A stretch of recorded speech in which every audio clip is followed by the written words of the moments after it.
Hey everybody, welcome to chapter 1. So we're going to start your foundational understanding of interpersonal communication with this chapter, and it's going to provide you a sort of a baseline that you're going to use throughout the semester to build upon and really sort of improve your understanding of interpersonal communication and why we do it. It's really important to remember that communication is something sort of inherent to humans. It's what differentiates us as a species on this planet. Yes, we understand, dogs bark like co-professor Chang, who's on the floor behind me back here, or, dolphins and their sounds they make. But we're not exactly sure they're passing language along, right? Even parrots seem to mimic English language, but do they actually know what they're saying as they're doing it? Or again, we're not exactly sure. So we're going to talk about interpersonal communication from terms of the human race and why we communicate the way we do. So why do we communicate? And I want you to think about this a little bit. Obviously, we're communicating to share information, but some leading researchers in human communication actually think there's a few other reasons why we're communicating. So in the 60s or mid 60s, William Schultz started looking at human communication and tried to get an idea of why we communicate. And he said we're basically communicating in order to have three basic end results of our communication.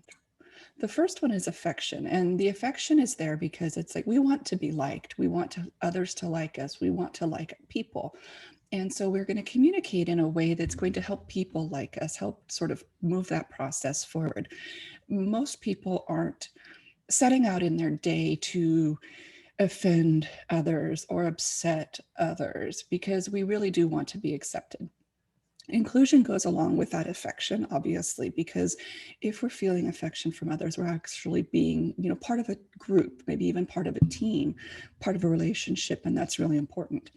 The third element is control, and the control is there because we want to sort of get others to think and feel the way we do, and often we're communicating in order to convince them that our thought process or our feelings are correct.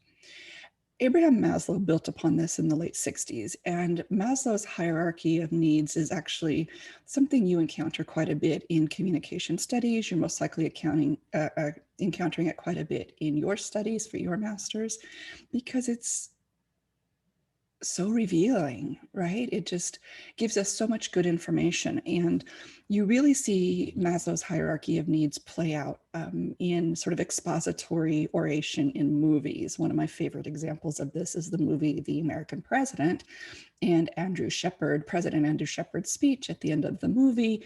You really see the character's oration move through those levels of Maslow's pyramid.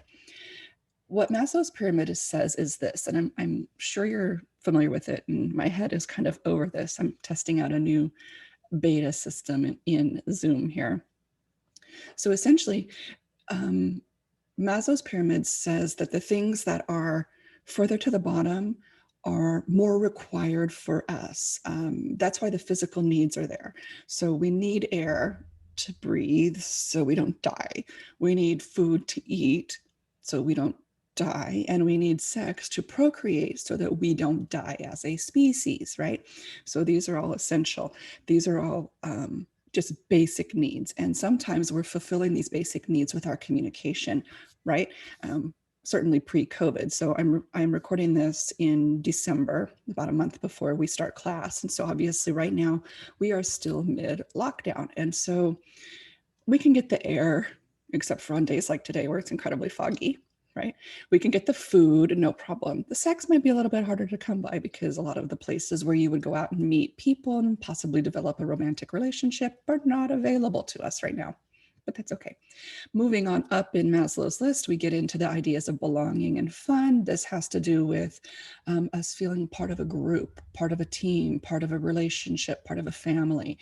We as humans, we do need this, and that's why it's sitting right there in the middle of the pyramid, just 2 steps up from basic food and air, because humans are social creatures by nature. We want to talk to other people. We want to develop those relationships, and it's very important for us. We consider it essential. Let me move myself out of the way. The arrow, you can't see my finger, the arrow on the right there, Obviously, the lower toward the pyramid, the more basic the needs, right? Food, water, air, sex. We need these things, okay? Remember, sex is for procreational purposes, according to Maslow. It's not like belonging, would be more for recreational type sexual behavior. Then you go up to abstract. Abstract is where we have self-actualization needs. These are how our feelings and our emotions and sort of being recognized and understood for who we are. One of the key things we have to remember is that we have a diverse society, right? We have a number of people of all different types in this world. If you're in Bakersfield, you can see this play out just by a walk down the street. We are incredibly diverse. We have communities in this town which are, Middle Eastern, Southeast Asian, certainly Latino, Latinx, depending, it's not all Mexican here, so Latinx. It's important to remember this because not everybody communicates the same, and cultural differences really play a factor in this.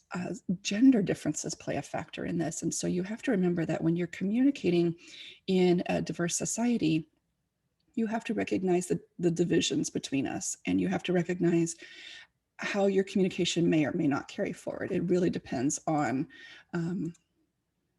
exactly what the other person has experienced, how you're delivering your message, how your message might be received. The key here is making sure that we understand that we need to learn from others. We need to experience what others have experienced to really sort of get a good handle on what it means to communicate as a human. So what is interpersonal communication? At its basics, basically, it's interaction between people, but it's a really specific kind of interaction between people because you do need words, you do need facial expressions, you do need body language to really sort of generate interpersonal communication and push it forward with whoever you're talking to, whatever group you're talking to. So we have the idea of the communication continuum. And again, here my experiment is kind of funky. Let's go this way. There we go. So this is the idea of the communication continuum, and it has to do with where you sit in your ability to communicate. And if you look at the bar at the bottom, you have impersonal communication, and this is it. Impersonal communication really sort of objectifies the communication to a little bit. It doesn't really personify it. It doesn't really bring in your own personal perspective for how that communication is going to function with you in building relationships and understanding with other people. You have to remember this because if you're having a disagreement with someone, it is certainly quite possible that where you're sitting with your communication style in this continuum has a massive effect on that. One of the important things about this to remember is that there's not really anything wrong with impersonal communication. Impersonal communication is kind of that casual conversation with someone you may be familiar with, but you don't know very well, someone who you're just recently meeting. It also may be a more comfortable side of the spectrum for you if you're not comfortable with sharing all of that thou information where you're making really personal comments, building a relationship, sort of developing that commentary with somebody else. You may sit further over toward the it there. I'm going to slide back in here. So what you're going to want to do is think about it in terms of the purpose of the communication. If you're talking to the neighbor at the mailbox, you don't really need to get into the thou conversation there, right? You might have it conversation, talk about the weather, talk about how late the mail is running or how they can't deliver it properly and you get someone else's mail in your box or whatever it might be. These are really important parts of the communication you have to consider. They do play a part in interpersonal communication. They do play a role. There is a purpose to these, but they're not going to drive your communication styles forward. They're not going to help you create interpersonal relationships. It's not until you get into deeper styles of communication with more revelation and sharing that you move further along this continuum with whomever it is you're talking to. So we're going to talk a little bit about a few of the features of interpersonal communication and really what they're for. And some of the features of interpersonal communication really help separate it from just general communication styles. And so when we look at this, it starts in my print version of the book around page 21. It's important to understand how each of these elements really plays a part in developing our communication style. So the first one is selective. And remember, this is kind of like where we sit on that I-thou chart, and how we don't really have personal communication if it's casual conversation, right? Neighbor at the mailbox, person at the grocery store, maybe colleague we don't see very often, someone in another department, we're just going to say hi and make nice and move along. So it's selective. We're not sharing our deepest thoughts and feelings with someone who's not really into our close personal circle. Next, we have the idea of systemic communication. Sorry about that. So these systems are really important. And so let me pull myself out here a little bit. There we go. So we have that physiological noise. These are the things that are physical, really sort of getting in our way to some extent, like they're how we're feeling, what we're thinking, what we're understanding. And it's sort of important to understand the differences between this and physical. So what I mentioned is that physiological is how we're feeling. So you would look at physical and maybe think that's how we're feeling, but physiological is, do we have a headache? Are we hungry? Are we sick?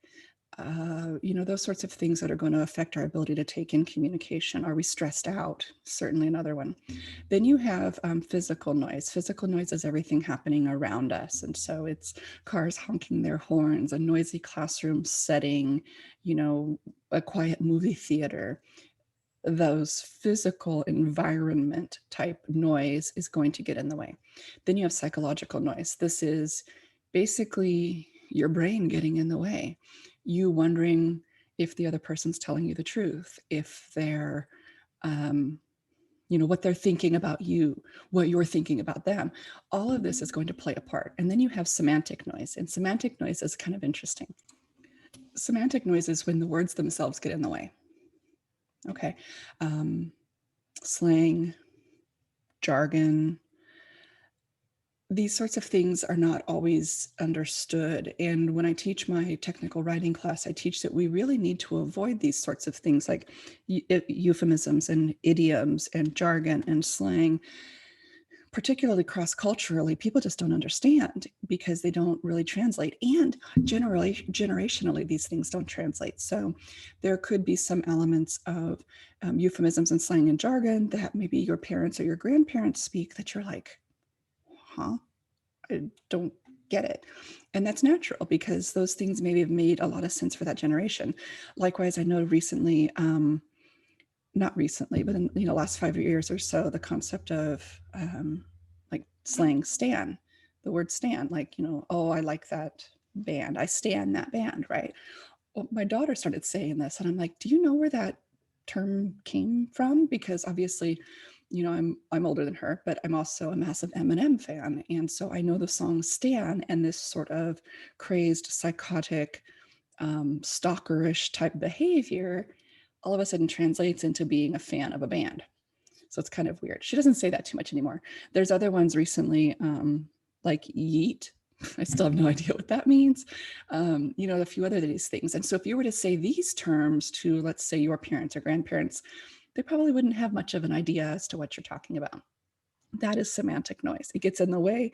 And then all of a sudden that person's thinking really hard, like, what the hell is this stand thing? And then they're not hearing the rest of your communication. And then you have processal. And processal just basically gives you the idea of how the communication itself is operating, what the communication is doing, how it's moving that relationship forward. And it's like this person communicates, then this one, and this one, and then this one. That's what it means to be a process. It means it's constantly moving and constantly sort of altering our understanding.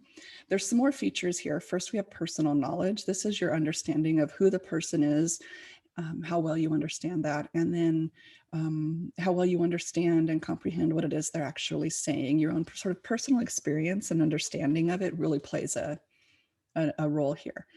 Then we have the idea of meaning creation. And because remember, we need the communication to create meaning, to create understanding, to create a relationship. That's our goal. That's what we want to do as humans. And so we want to make sure that we're sort of understanding the content, assigning meaning to the content, and appropriate meaning to the content, mind you, because we don't want to assign inaccurate meaning to the content. If we're assigning a meaning to it that the other person didn't really intend, then the communication is going to break down. So we want to make sure that we're assigning the appropriate meaning here. Oops, sorry. After assigning the meaning to the words themselves, we want to figure out how that communication helps to develop the relationship and furthers our relationship and understanding of the other person. And so part of it has to do with that give and take I just described and how we develop the relationship, the understanding of what our sort of feelings are for the other person. You know, the affection doesn't have to be romantic. You can have friendship affection. You can have respect affection. So, you know, don't assign meanings to these that are in vernacular as opposed to what we're studying. That's a really important thing to remember here. And then power, and that is who has the actual sort of upper hand in the relationship, who is exercising their power through that communication. So we want to talk about a few of the models of interpersonal communication. And the reason why we want to talk about this is because they're all three very important in terms of understanding interpersonal communication and how it works for us as human beings. Each one of these has a specific role in how it operates. So let's take a peek. So first we have linear models, and linear models just assume that communication follows a line, right? It's just going to follow a single line, and that line is just not really allowing for other things to come in. So it also assumes communication is one way, which we know better, right? So this is me giving you information and you listening and you processing. Technically, these lectures are considered a linear mode of communication, right? Because you are not participating with me. You are not asking questions or injecting, asking for more information. You're just absorbing what it is I'm telling you. So this is very one directional. It is, I don't know, almost like a force feeding type of communication style, because it's just, you know, there's no give and take. The one person is just communicating and communicating and communicating, and there's not a lot of additional sharing between the two. Then we have the idea of an interactive model, and this is what I do prefer. This is more of a classroom type model because what it does is it allows for the sort of cyclical understanding of information. And what the cycle allows for is the person who's receiving the information to give some sort of a feedback. So the feedback could be a question, the feedback could be some sort of a reinforcement type behavior or communication like, oh yeah, I understand now. Okay, that's feedback. So we are going to kind of see that this really sort of just continues on in an ongoing cycle. This is much more helpful for developing a relationship than the linear model is, by all means. And then we have the idea of transactional models. And basically what transactional models do is take into account how dynamic interpersonal human communication is. It is so important to remember that we each have all this stuff in our heads, in our brains, this physical and psychological and physiological noise, and it's all there. And so communication is much more transactional. We're sharing that experience, we're sharing the communication, and then the more we communicate, we start to develop shared meaning and understanding and sort of assign symbolic interaction to our experiences with each other. One of my favorite theories in comp theory is symbolic interactionism, because so much of our communication is symbol based. There is meaning assigned, and you really have to understand the meaning for that communication to be successful. So here's some principles of interpersonal communication. First one, we cannot not communicate. We can't help but communicate. And we communicate without even saying a word, right? So what am I communicating? I'm happy, right? I understand. I get it. It's fun. What am I communicating? Right? Boredom, ennui, irritation, maybe. You know, one of the things I talk about in one of my comm theory classes is about like physical communication, right? What we communicate with our face. And for me, my mouth naturally downturns. Let's see. So what is it? I mean, that's just my resting face. It looks irritated, right? Bored. And it's funny because they always say like you want to smile, but it takes more muscles to smile than it does to frown. This takes a lot more muscles, right? And just not for me naturally resting. Okay, so there's communication there, and you kind of have to watch this sort of thing. You want to make sure that you're not communicating inappropriately just by letting your face rest. For me, concentration, it looks the same, right? It looks the same because I'm not smiling when I'm concentrating because there's too many muscles involved with trying to even have a half smile when I'm trying to work really hard to get my brain to comprehend something.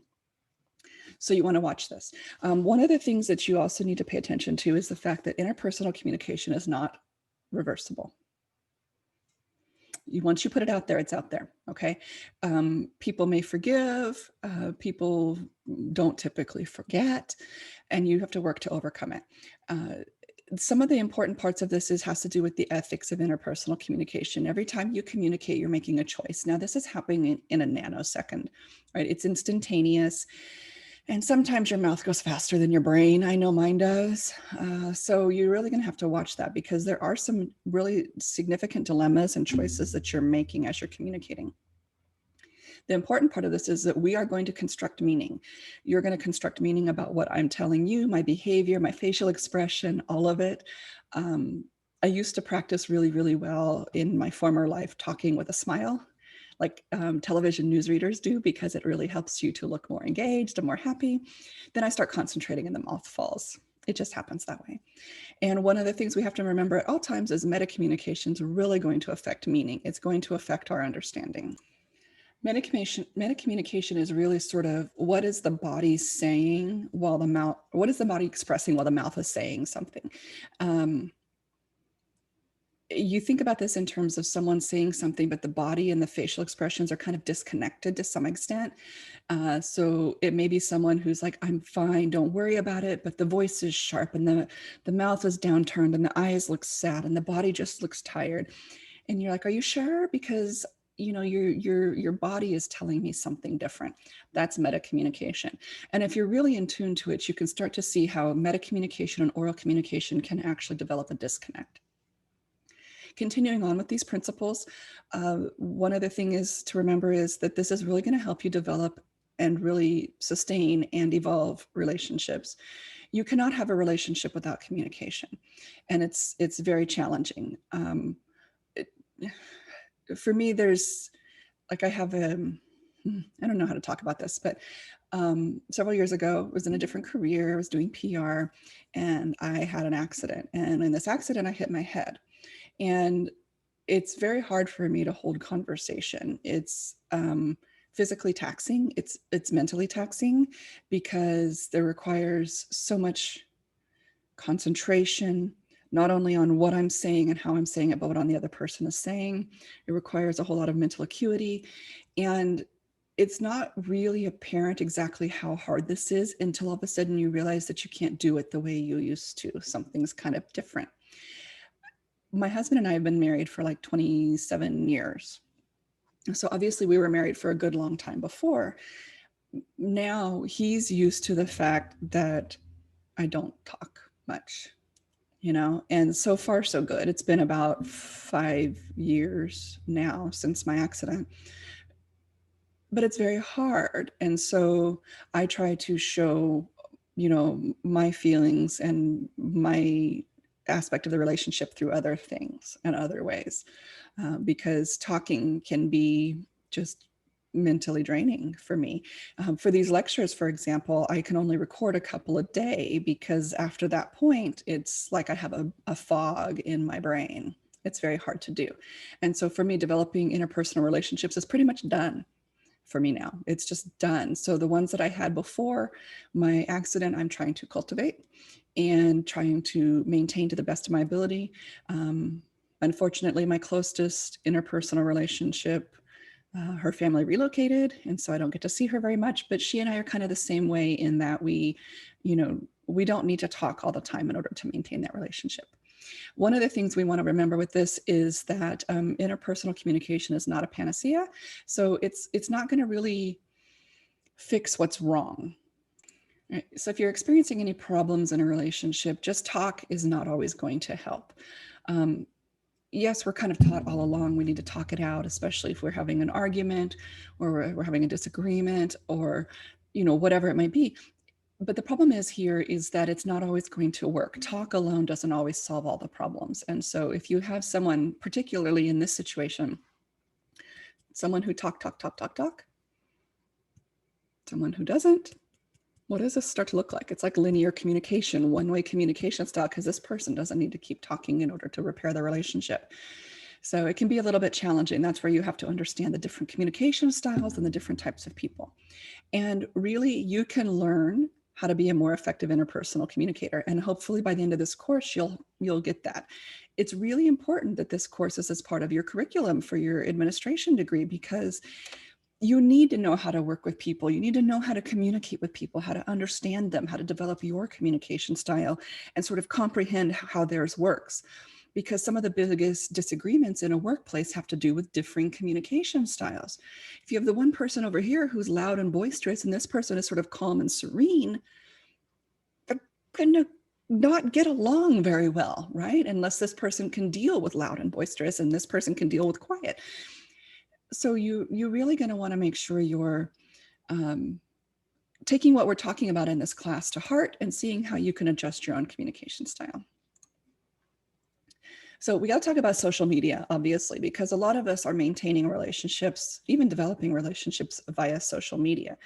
And we studied this in my comm theory class because it's important to remember that social sharing and social learning do come through social media as well. You can develop relationships. Can they be close interpersonal relationships? Absolutely. Can you be misled through these media? Absolutely, because it's much easier to cultivate a personality and an identity via social media than it is face-to-face with someone else. We all understand this. The concept of catfishing is not new, and that's essentially what that is. But you can present the best of yourself on social media should you choose to. You can't do that as much face-to-face, right? Sometimes people can see that you're lying. But we do get our needs satisfied by social media relationships. For me, obviously, because I am the way I am post-accident, I don't go out socially if I can help it. I avoid loud places with lots of people because they can be very overwhelming and cause me to develop but to show some symptoms. So social media is a great way for me to maintain relationships. Obviously with COVID, now we're needing to maintain relationships in a much different fashion, and social media is probably the way. Social media really helps us to understand where we are and to help us feel belonging, like making a post and getting a like, right? They read my post, they like what I said. That sort of thing is the same as what's coming from interpersonal communication. And we're going to see this continue to evolve. It's in the way that communication is moving forward. Now, granted, I'm kind of stuck in my ways when it comes to social media. So Facebook and Twitter, pretty much my primary sources. Twitter, I'm kind of a lurker. I don't post too much on Twitter. And really, I don't post a ton on Facebook. I mean, maybe once a week on average-ish. I have a Instagram. Don't really use it. I look at it, but that's about it. Certainly don't have TikTok. The only time I see TikTok videos is when my daughter, she's 17, when she sends me some funny puppy video, because that's what she does. And something on TikTok there. I couldn't even tell you some of the other social media, bad communication professor, but it's going to continue to evolve, and it just has to depend on how you want to use it and what you want to do. I can tell you, I saw yesterday the gentleman here locally who does, it's going to sound like I have a bunch, but he does my piercing. He did my daith, which is the one that's inside your ear for migraine. He did it for me a year and a half ago. And I swear to you, I was like one of those 10 to 12 migraine days a month type people. He did that when I was in the middle of a massive migraine with aura and nausea. And it's like, pierce, gone. It was fabulous. And then all of a sudden I see yesterday on one of his Facebook posts about a recent pierce he did, one of my students commented, and I was like, oh my God, I have a student who's on Facebook, because usually I figure Facebook's for us old fogies. Students aren't really on there. So it was kind of like, wow, okay, so social media Facebook is coming along. I don't know. But I can tell you right now, the single most important social media you must be on, what do you think it is? You may not think it's social media, but it is. It's LinkedIn. And if you're not on LinkedIn, send me a message and I'll show you how to get connected and how to set it up as a student, because it's something I do with my technical writing students. And there's a process through LinkedIn for students to establish a profile on what you should do. And it's amazing because this is where hiring managers are going. So if you're not already in a position, or you maybe looking around and you're not on LinkedIn, hit me up. Okay. So let's move along. So the guidelines for competence. So we're going to, I said you're going to learn possibly new skills for how to be an interpersonal communicator. This is some of those guidelines and what you need to do. One of the key things is communicate effectively, appropriately, and ethically. These go together really well. Effectively means your communication is clear, it's understood. What you want the other person to think about it is what they're thinking about it. This means you're using, clear statements and simple words, and not simple words in a way that demeans someone, but simple words because you don't want to obfuscate the sort of meaning behind by using big words. No one is fulfilled by you using big words in your communication except for you, because big words make other people feel dumb. This is one of the tenets of my technical writing. I keep bringing that up with this lecture, but technical writing focuses on simplified English and clear and concise communication for understanding and clarity. Good communicators are relatable. If you look at TED Talks and some of those communicators who are so good at it, their communication is simple, straightforward, clear, easy. Look at comedians. It's the same basic thing. Okay. A comedian's joke could be bad, but the messages still get across as long as the words are clear. If they start using big words, complex concepts, or even throw in some euphemisms and idioms, then you're going to have a problem. The appropriateness comes from situation. So what is happening and how are you communicating within that situation? Appropriate communication takes into account what's happening around you, what's happening environmentally, so culturally. Right now is a really poor time to start talking about politics and race relations in the United States, obviously, unless you're willing to engage in debate with somebody else. And it doesn't matter what side you fall on. It's just part of it. Okay. And then ethical communication is essential at all times. And ethics, for me, coming from a career in public relations, it's the basis of what I do and how I operate. And you really aren't going to be an effective communicator if you can't really have an ethical basis to your communication. One of the ways that you really can become competent as a communicator is develop a wide range of skills. And so this has to do with the different ways you communicate, using your words, using your tone, using your inflection, using your facial expression, your hand gestures, whatever it might be, to really reinforce your point. You're also going to want to adapt your communication to the situation. So I can talk differently with you all than I can with, let's say, my Introduction to Communication Studies courses, which often have wide-eyed freshies in them. Right? So you all have a bachelor's degree of some ilk. Typically, master's students are a little bit older. You don't often run straight from your bachelor's into your master's. I mean, for me, goodness, it was 15 years. What was it? 96. And then I graduated in 2014. Yeah, you do the math. You also are going to want to engage in dual perspective. This is really sort of understanding the way that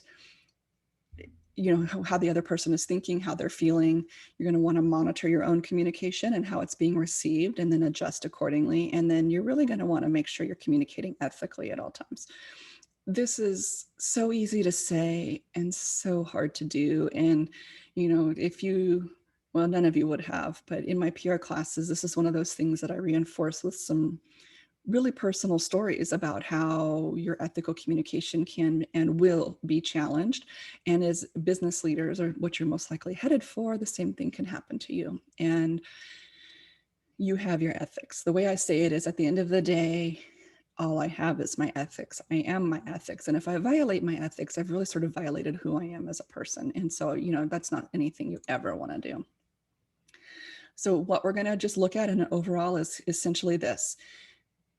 We are acting as good interpersonal communicators in ways that are effective, appropriate, and ethical at all times. And everything you're going to see throughout this class hinges on this. Okay, so that is the end of the lecture for chapter 1. Depending on how you do your order, either go read the book now or prepare for the little chapter quiz. It's important that you are reading the text in addition to watching my lectures, because again, I do tell little stories, as you've seen. I tend to digress a little bit, and I don't really cover every word of the chapter. I cover the basic concepts, but not every word. So you're going to want to make sure you're doing the reading, and really it is an easy read. So if you have any questions, you can feel free to catch me on Slack. Otherwise, best of luck with your work this week, and I will see you soon.